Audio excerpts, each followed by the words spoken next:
Olá pessoal, estamos aqui para mais uma aula. Hoje vamos falar sobre Abacuque, sobre o livro de Abacuque, o profeta, que tem o seu nome com um significado muito apropriado para o livro. O nome Abacuque significa aquele que abraça. E nós vamos ver que Abacuque, ele se apega a Deus, ele se abraça a Deus, independente das circunstâncias que estão à sua volta. No final do livro, no fechamento desse livro profético, fica muito claro isso, que ele realmente é alguém que se apega fortemente ao Senhor, independente da situação que está à sua volta. Nós sabemos que Abacuque ele foi contemporâneo de Jeremias, Ezequiel, Daniel e Sofonias, no mesmo período histórico desses outros profetas. O período de Abacuque se passa no fim do Império Assírio, e o início, a chegada então do Império Babilônico dominando, derrubando a Síria e conquistando. No livro o profeta fala dos caldeus, porque os caldeus eles depois se tornam parte do Império Babilônico, são ali da mesma região, então na verdade está se falando do mesmo povo, do mesmo império, que são os babilônicos, que vem ali sobre o reinado de Nabopolassar e o seu filho Nabucodonosor, que lidera a campanha militar contra Nínive. Então nós vimos em Naum a profecia da queda de Nínive, e Nínive cai sobre o império, sobre o comando de Nabucodonosor, e é o mesmo período, é exatamente esse período em que se passa então Abacuque.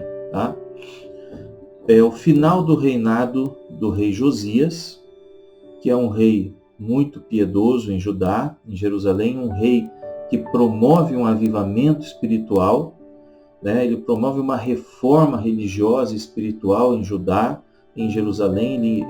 Os sacerdotes encontram livros da lei, dentro do templo, e Josias, através daqueles livros, das leis do Senhor, da palavra de Deus, então ele promove um avivamento.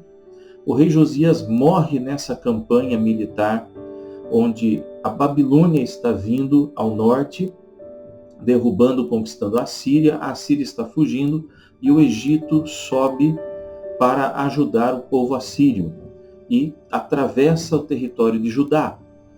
Josias vem para se opor aos egípcios que estão cruzando seu território, para dar apoio aos assírios que estão lutando contra a Babilônia, que está invadindo. E nessa campanha militar Josias morre. E quem assume é o seu filho Jeoaquim, e Jeoaquim desfaz tudo o que o pai fez, e mergulha novamente o povo de Judá no pecado, na idolatria, na rebeldia contra o Senhor. Então, agora nós temos Judá e Jerusalém declinando espiritualmente de uma maneira muito forte e sendo ali já oprimida pelos babilônios, que estão conquistando tudo e que estão vindo para derrubar Jerusalém. E é exatamente o que acontece. Eles vêm então e cercam Jerusalém, e ali tem o primeiro cerco, a primeira derrota com Jeoaquim, a primeira leva do povo para o cativeiro, e nós sabemos que nesse período então estão ali já no mesmo contexto, Jeremias, Ezequiel, Daniel e Sofonias. Daniel vai na primeira leva dos exilados, Ezequiel fica, Ezequiel vai na segunda, e Jeremias fica em Jerusalém, vivendo todo aquele contexto das 3 invasões, das 3 derrotas e da destruição final de Jerusalém, e Sofonias também está ali profetizando dentro desse contexto da invasão e do domínio do Império Babilônico. Então nós temos esse contexto, Os personagens desse livro são Abacuque e são os caldeus, que são os babilônicos, que Deus levanta. Nesse livro, Abacuque chama dos caldeus, e Deus profetiza falando dos caldeus, que são o mesmo povo. Nos primeiros versículos já de Abacuque, né, Deus nos revela uma situação histórica que é muito semelhante a Amós e Miqueias. A justiça desapareceu, né, da terra prometida, de Jerusalém, de Judá. A violência, a perversidade, a idolatria, a corrupção está desenfreada, né, dominando o povo. Então, são dias tenebrosos, são dias horríveis, e o profeta, ele clama por uma intervenção de Deus e não entende por que é que Deus não intervém. Deus, ele responde que vai intervir trazendo juízo através dos caldeus, dos babilônicos, para punir essa perversidade, para punir o pecado de Judá. E Abacuque, ele se vê então diante de um questionamento teológico muito forte. Ele não entende por que Deus não purifica o seu povo e restaura a justiça. E ele também não entende como é que Deus pode usar um povo pior do que o de Judá, que são os babilônicos, né, pagãos, né, cruéis. Como é que Deus pode usar esse povo para fazer justiça, para trazer a disciplina, para trazer o juízo e a correção sobre o povo de Deus, sobre o povo que é escolhido por Deus, né? Sobre um povo que é melhor, né? na teoria de Abacuque, melhor do que os babilônios. Então esse é o dilema em que Abacuque se vê, e esses são os questionamentos que Abacuque faz a Deus. É bastante próximo e parecido com os questionamentos de Jó, por exemplo, né? Diante do sofrimento de Jó. Né? Jó se considera justo, e de fato ele é, e não entende o porquê do seu sofrimento.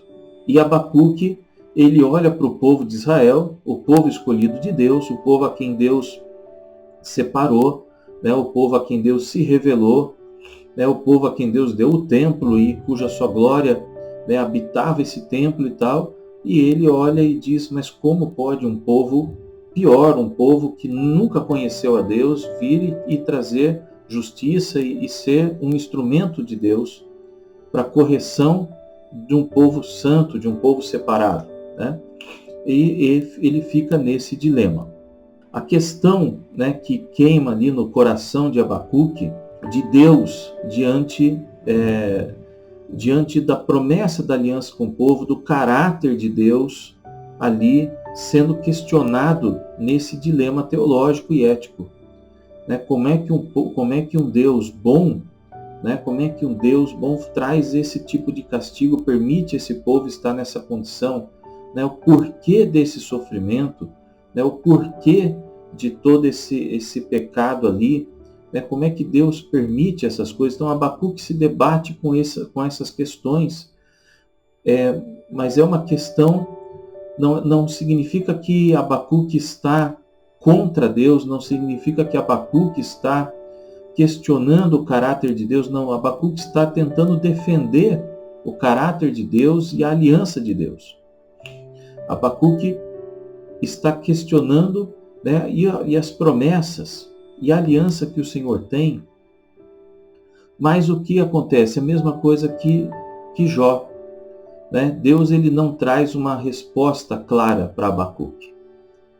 Deus mostra para Abacuque o que? Você está questionando coisas que você não entende. Você está fazendo questionamentos que vão muito além da sua compreensão. Por quê? Porque Abacuque não consegue ver o contexto todo. Nós que estamos de fora e que temos a revelação, né, da palavra de Deus ali, nós conseguimos entender que Deus usou os babilônios e usou o exílio e usou o juízo que ele trouxe ali exatamente para tirar o castigo, para tirar o pecado do coração do seu povo, para purificar o seu povo. E nós sabemos que quando então ele liberta o povo do cativeiro babilônico, o povo vem e reconstrói o templo e reconstrói Jerusalém, e volta a servi-lo, e acontece ali um reavivamento. Então, Deus ele purificou o seu povo dessa maneira. Abacuque está num contexto ali, onde ele está vivendo este momento, né, de Deus trazendo o juízo, do povo mergulhado no pecado, Deus ordenando que ele trouxesse profecias, né, de castigo, de punição.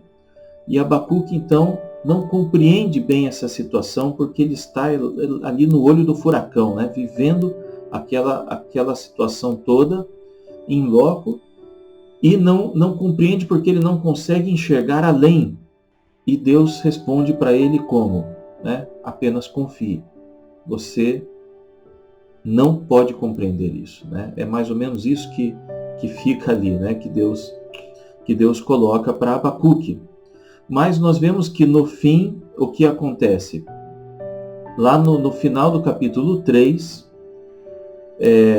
Abacuque compreende, né, que Deus, e ele expressa isso e demonstra isso, fica muito claro, né, a compreensão de Abacuque de que Deus deve ser adorado por aquilo que ele é e não por aquilo que ele pode oferecer. E Abacuque, então, né, traz aquele fechamento belíssimo do seu livro, né, onde ele ora a Deus e onde ele faz um cântico ao Senhor, onde ele está cantando uma oração a Deus, declarando que mesmo que as árvores não frutifiquem, mesmo que não haja gado, mesmo que não tenha nada, ele ainda vai confiar no Senhor, ele ainda vai adorar ao Senhor. Então ele adquire uma compreensão correta e muito profunda da adoração a Deus, que deve ir além das coisas materiais, além das bênçãos que ele pode oferecer, além da provisão, além das promessas. E Abacuque compreende, ele tem esse crescimento espiritual, ele adquire essa compreensão, mesmo não obtendo respostas claras e diretas para os seus questionamentos.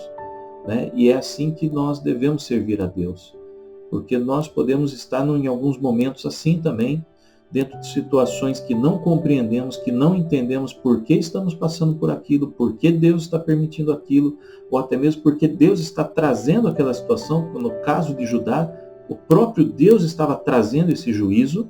Mesmo assim, nós devemos adorar a Deus. Mesmo assim, Ele é digno de adoração, Ele continua sendo digno da glória, da honra, do louvor, do nosso culto a Ele, né, da nossa oferta a Ele, da nossa entrega a Ele. Ele continua sendo o mesmo Deus. Né? Mesmo que nós não compreendamos completamente, nunca vamos compreender completamente. Então, uma doutrina fundamental que aprendemos aqui é a natureza do juízo de Deus. Deus, ele traz juízo, ele usa, né, instrumentos aqui na terra para exercer juízo, e esse juízo é para punição, mas também é para purificação. A natureza da adoração correta a Deus, que deve ir muito além, né, das bênçãos que ele pode conceder ou não. Né? Ele deve ser adorado por quem ele é, tá? E não por aquilo que ele pode fazer, mas por quem ele é, na sua essência eterna e imutável. E a justificação pela fé.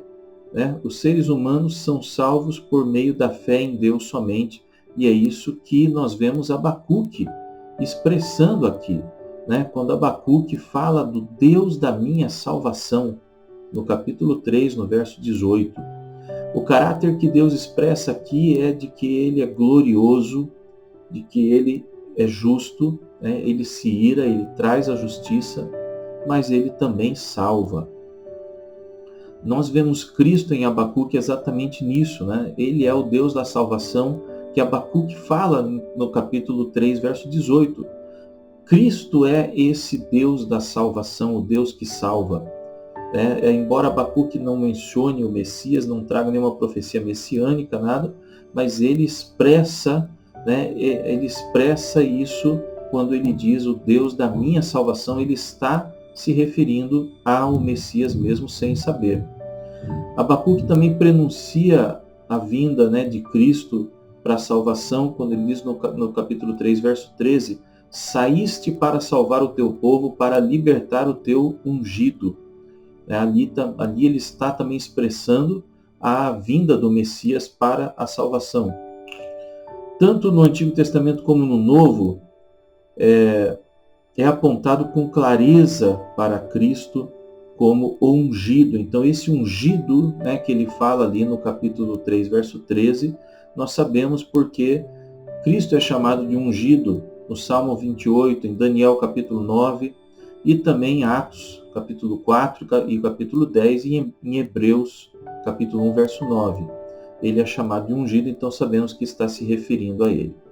Ficamos por aqui com mais uma aula. Até a próxima. Deus abençoe.